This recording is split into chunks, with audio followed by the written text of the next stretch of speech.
Super Bowl 57 preliminary betting market breakdown. Suma, we've already seen quite a bit of movement when it comes to the point spread and the total for Chiefs Eagles. Also, some pretty robust early prop betting offerings. I'm wondering if it's safe to assume this might be the most active first 48 hours of a Super Bowl betting cycle that you can recall. Yes, I think so. Super Bowl, always the, let's say, event with the almost most liquidity. I would guess like soccer, World Cup final, Champions League final, Super Bowl are probably all in the same tier. Maybe the World Cup final still has more liquidity to it. But overall, I think that Super Bowl, especially across the US, has to be the most bet event in the entire year, and it's not close whatsoever, I would guess. So, yes, we saw a lot of early movement, but I think it's also because we are dealing with a Super Bowl that has opened below a field goal spread.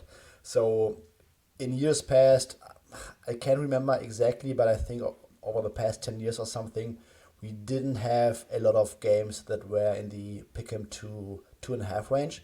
So it's been mostly three or higher when I remember correctly. So and yeah, and lines can move a lot faster if it's between pick 'em and a two and a half than, let's say, if it's across the three. Yeah, good perspective. Not all points created equal. And to that end, if we go off of market making sports books, we can say that this game opened as high as Kansas City minus 2.5, total as high as 51. And the side swung as far as Philadelphia minus 2.5, minus 115. So we were pretty close to some Eagles minus threes for a moment. The total dropped as low as 49 from that opener, 51. Currently, we're settling somewhere in the middle of the consensus lines as we record this on Tuesday afternoon Pacific time. Let's say Tuesday evening Suma Standard Time.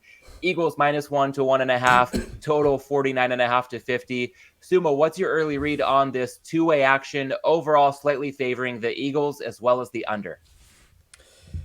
I think it makes a lot of sense. And Jeffrey Benson tweeted that Circa had a bad opener. I would not call it a bad opener. Maybe technically yes, but Circa only cares about early price discovery. So they were taking 20K a pop, got quickly bet up to Eagles minus two and a half. And over the next 10, 12 days, they will see a lot of money pouring in at, I would guess, 200K next week, and maybe even a lot higher when it comes to the weekend. So they will not care one bit about being wrong on the opening number at all. But I think that I personally, before Sunday, made this game around a pick'em, and then on Sunday we were dealing with the Chiefs injuries. Michael Hartman, Kadarius Toney, Juju Smith-Schuster, Legarius Sneed, which is one of their most important defensive players, not named Chris Jones, and William Gay. I think William Gay is already cleared. Sneed is in the concussion protocol, and I don't think we have seen any significant news on the state of their wide receiving group. So, from my point of view, this should have been a pick'em with a healthy Patrick Mahomes and a healthy Chiefs team. And then we got those injuries, which, as a result, only has to move towards the Eagles. So, in my opinion, that move towards the Eagles was very justified.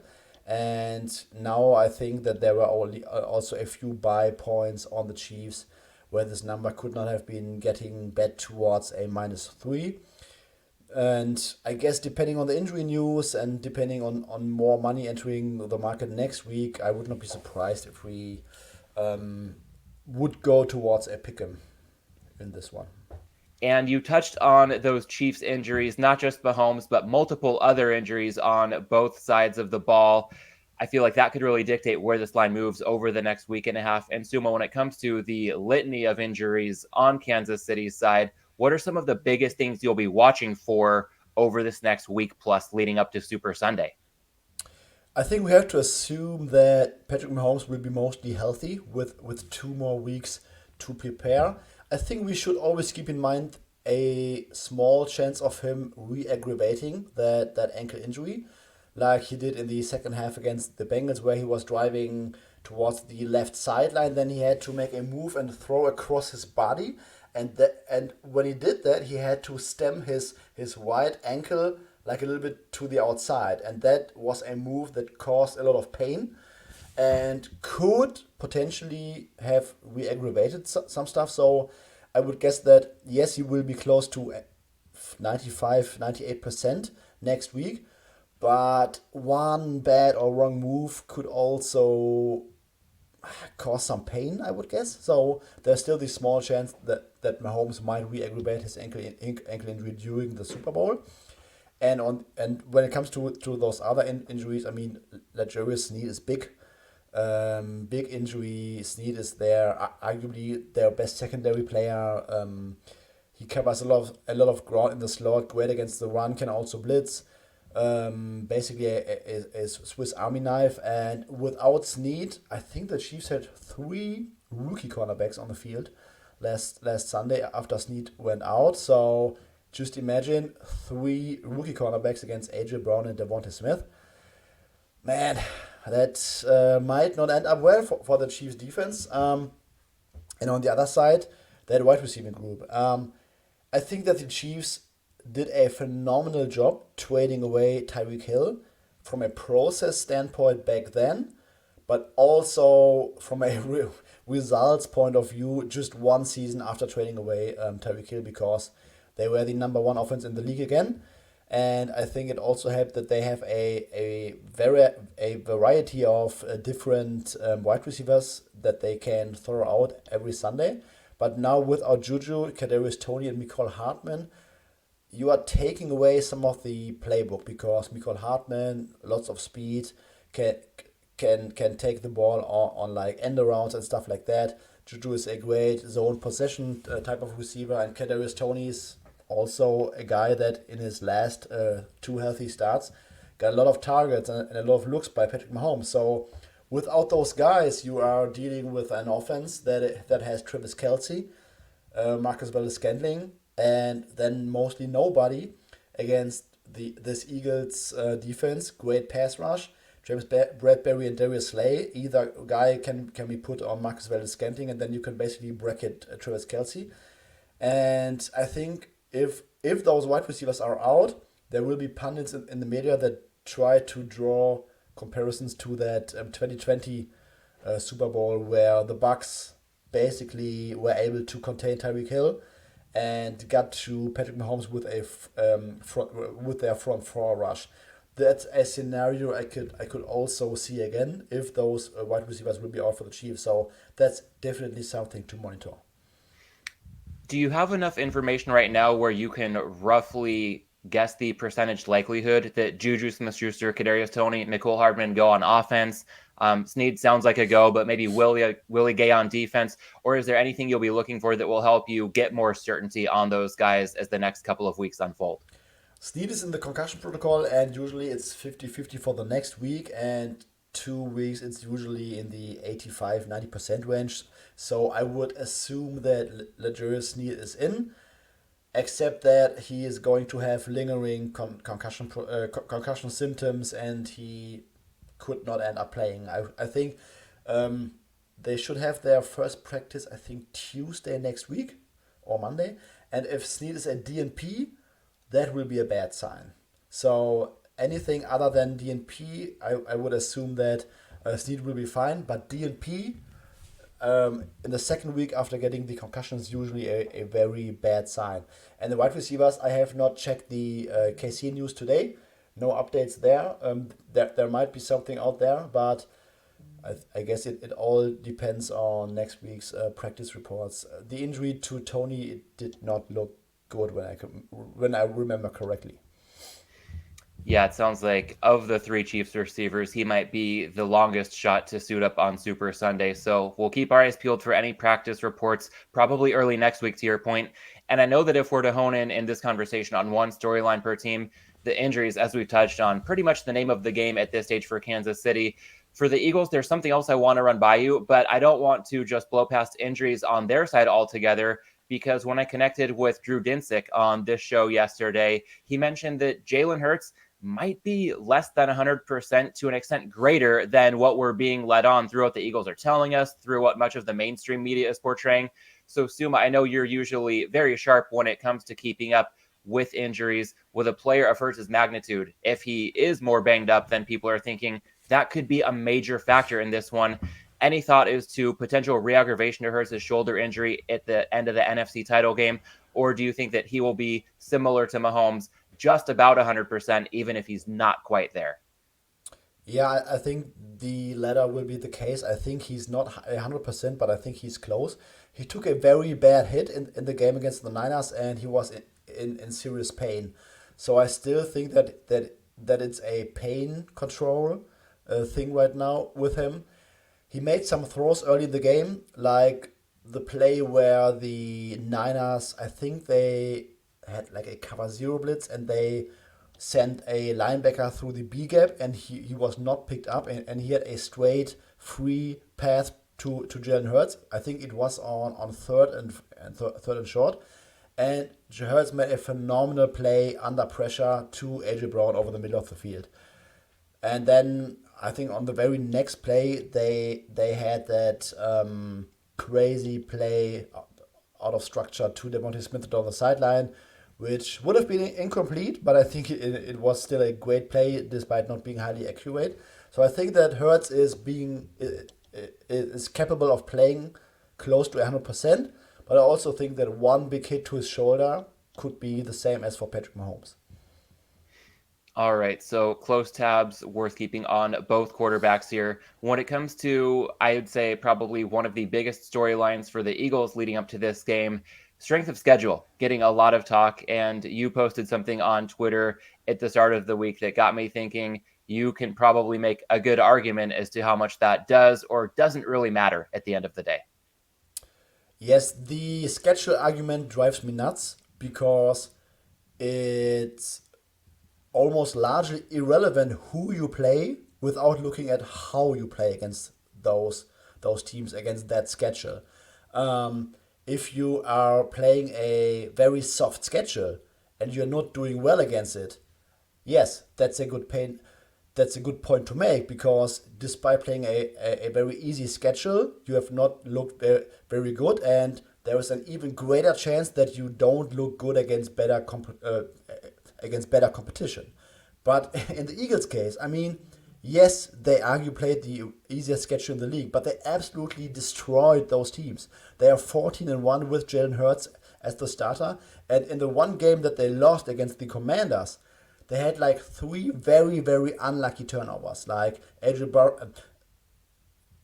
great completion to AJ Brown, the ball slips through his hands into the hands of a defender. Chris Watkins, like 50-yard deep bomb, catches the ball, fumbles it. Dallas Goedert catches the ball, fumbles it, gets hurt, gets sent to IR.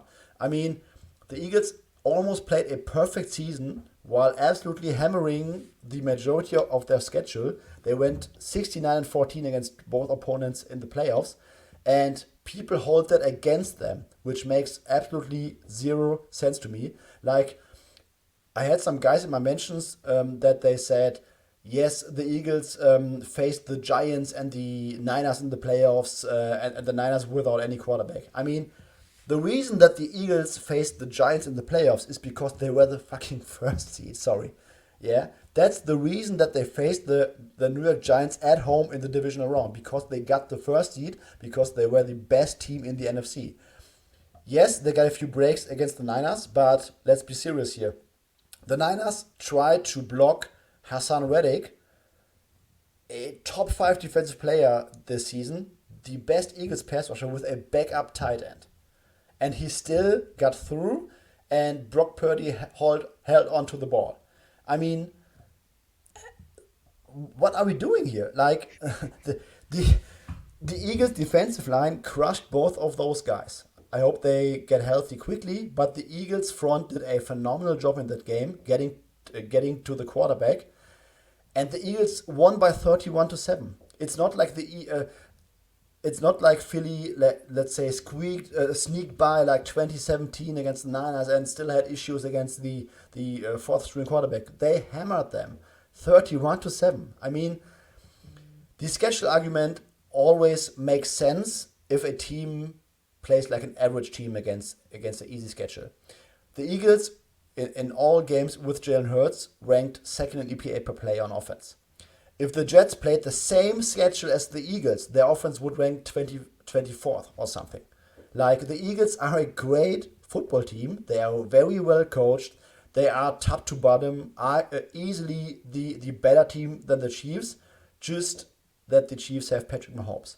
And I would also make the case that the Eagles have an advantage when it comes to coaching on in-game situations.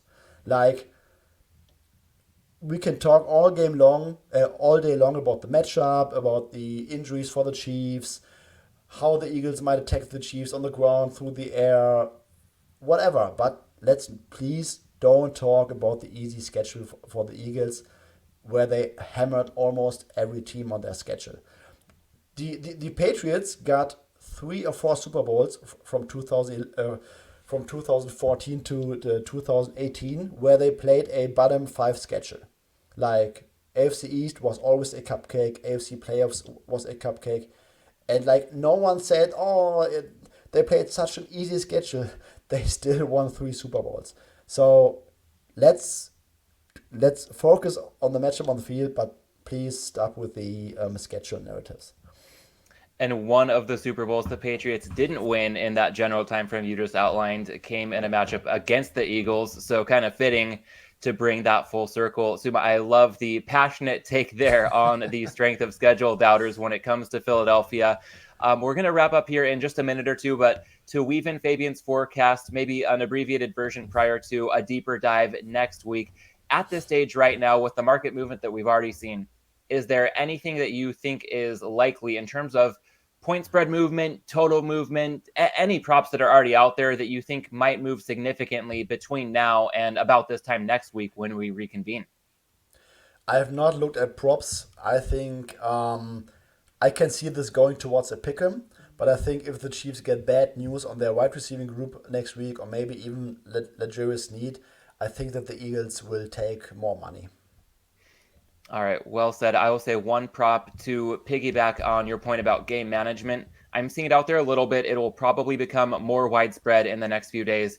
There's often the Super Bowl prop, which team will call the first time out, and it's often just a flat -110 or -115 based on the sports book. I will forecast that Kansas City going to take on some money to be the team to use the first time out because the last 2 AFC title games, have burned timeouts on their opening possessions, including, I think, a pretty poor challenge by Andy Reid when Kadarius Toney didn't even seem to think he caught the ball that Reid Yeah. challenged on the Chiefs' opening drive against Cincinnati. Kansas City was out of timeouts with about 4 minutes to go in the first half. I don't think Philadelphia would put itself in that situation with Nick Sirianni and their more analytically minded staff. Not to take anything away from Andy Reid. He's a great coach, but that's one thing that I think we could see some movement on in the next week. So I'll just throw that out there for now. And on that note, Suma, I'll go ahead and wrap us up. Want to let the audience know, if you're not doing so already, you've been missing out all season long, but you can get more impassioned and informed takes from Suma, just like that Eagles strength of schedule argument, by following him on Twitter at Suma810. That's SUUMA8. Excuse me, SUUMA810. I've only been saying that for about 19 weeks. Go figure, I stumble on our first Super Bowl show. You can find me on Twitter as well at MLandis18. Want to thank everybody for tuning into this episode of Props and Hops. Our Super Bowl Shuffle interview series will continue tomorrow, so I'll see you then with another interview as we approach Super Bowl 57.